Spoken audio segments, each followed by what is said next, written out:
স্ত্রীদের করা মারাত্মক দুইটা গোপন ভুলের কারণে স্বামীরা তাদের সংসার জীবনে কোনো উন্নতি করতে পারে না। আপনারা জানলে হয়তো বা অবাকই হবেন, স্ত্রীদের এই দুইটা ভুল এত মারাত্মক একটা ব্যাপার, কিন্তু আমরা নারীরা অহরহ এই ভুলটা করে থাকি। আমরা এটাকে কোনো পাত্তাই দিই না, কিংবা নারীরা বিশেষ করে জানেই না যে এই কাজ করার কারণে তাদের সংসার ধ্বংসের মুখে চলে যায়।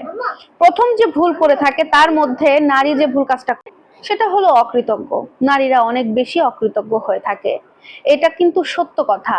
একটা নারী যখন বিবাহিত জীবনে যায় তার স্বামীর উপরে সমস্ত দায়িত্ব বর্তায়। একটা পুরুষ যখন স্বামীর দায়িত্ব পায় সে কিন্তু সবসময় চিন্তা করে যে তার স্ত্রীকে, তার সন্তানকে, তার পরিবারের প্রত্যেকটা মানুষকে কিভাবে ভালো রাখবে।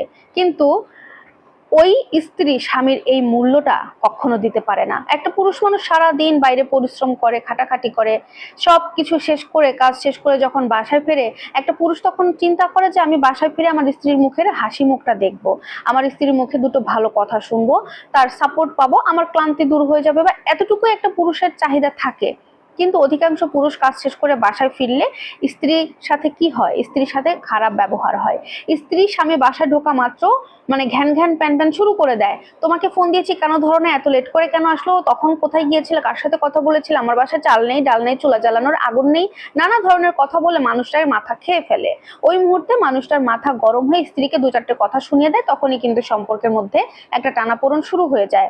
তখন স্ত্রী বলে তুমি আমাকে এই কথা বললে, তুমি আমার সাথে খারাপ ব্যবহার করলে, নানান ধরনের কথা শুরু হয়। এই যে একটা ডিপ্রেশন ওই লোকের মধ্যে চলে আসে। আবার দেখবেন যে কোনো স্ত্রী তার স্বামীকে ফোর্স করে জিনিস চায় যে আমাকে 5,000 টাকা 10,000 টাকা শাড়ি দিতে হবে, না হলে ঈদ করবো না, না হলে এই প্রোগ্রামে যাবো না, হ্যান না তেন না, নানান ধরনের কথা বলে। ওই মুহূর্তে স্বামী যদি বলে এখন এত টাকা নেওয়ার দরকার নেই, তুমি 2-3 হাজার টাকার শাড়ি নাও, পরে কোনো দামি কিছু নিও, শুরু হয়ে যায় তোমার জন্য তো আমার জীবনের সকাল আজ সব আমাকে মাটি দিতে হয়েছে, তোমার জন্য আমার জীবনের কোনো শখ আমি পূরণ করতে পারবো না, আমাদের জন্য তুমি করছোটা কি, তুমি আসলে আমাদেরকে ভালোবাসো না, তুমি আমাদের কিচ্ছু কিচ্ছু ভালো কিছু দাও না। এই ধরনের কথা না একটা পুরুষের ভেতর থেকে ধ্বংস করে দেয়। সে ডিপ্রেশনে চলে যায়, তার খুব খারাপ লাগে। তখন না ধীরে ধীরে স্ত্রী তার পুরুষের মন থেকে বেরিয়ে যায়। আর এই পর্যায়ে এসে একটা পুরুষ আর কোনো উন্নতি করতে পারে না, তার জীবনটা ধ্বংস হয়, তার সংসারও ধ্বংস হয়। আরো একটা ব্যাপার যে নারীরা করে থাকে সেটা হচ্ছে নারীরা অনেক বেশি তর্ক করে তার স্বামীর সাথে। এখন হাজবেন্ড একটা ব্যাপারে কথা বললো, স্ত্রী সেটা ভালো লাগুক বা না লাগুক তার মুখের কথা কেড়ে নিয়ে সে আরো 10টা কথা বসিয়ে দেয়। বা এমন একটা পরিস্থিতি হয়েছে, স্ত্রী যদি তার স্বামীর সাথে তর্ক না করতে পারে তাহলে দেখা যায় ওই স্ত্রীর পেটের ভাত না হজম হয় না। এরকম অনেক নারী আছে, এমন একটা পরিস্থিতিতে তৈরি হয়েছে।